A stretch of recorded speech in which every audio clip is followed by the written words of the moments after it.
헌법재판소 상황도 한번 알아보겠습니다. 잠시 뒤인 오후 2시부터 헌법재판소에서는 윤 대통령 탄핵 심판의 2차 변론 준비 기일이 열립니다.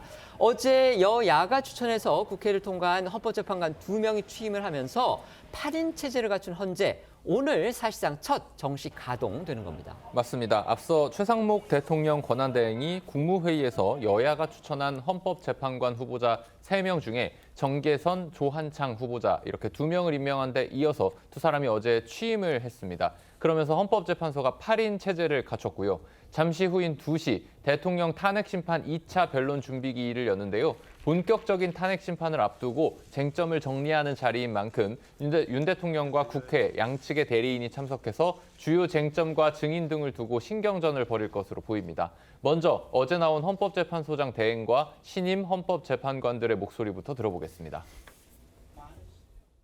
슬픈 난국을 수습하고 희망을 찾는 위대한 여정에 동행할 수 있도록 혼신의 힘을 다하여 따라가겠습니다. 편향되지 않고 오로지 헌법과 법률에 의하여 양심에 따라 독립하여 재판하겠습니다. 시급성과 중대성을 고려하여 탄핵 심판 사건을 우선적으로 심리하되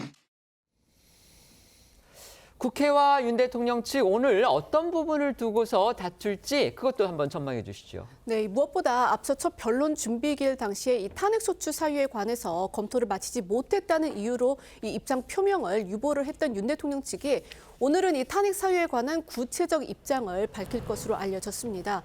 관련해 윤 대통령 측은요, 오늘 탄핵 심판 답변서를 제출했다 이런 보도도 나왔는데 윤 대통령 측의 입장이 나오고 나면 향후 탄핵 심판에서 다뤄질 쟁점도 보다 구체적으로 정리가 될 전망입니다.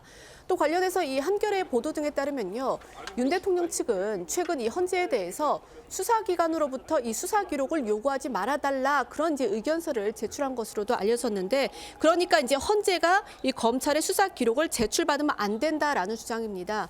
이 재판소추 또는 이 범죄 수사가 진행 중인 그런 사건의 기록에 대하여 송부를 요구할 수 없다는 헌법재판소법 제32조를 근거로 든 것으로 보입니다. 국회 측은 계엄 당시 시도된 것으로 알려진 법관 체포를 탄핵 심판의 별도 쟁점으로 삼아달라는 요청을 할 것으로 알려졌습니다. 국회 측은 앞서 검찰과 경찰, 군검찰의 수사 기록을 확보하고 증인 15명을 불러달라고 헌재에 요청한 상황이고요.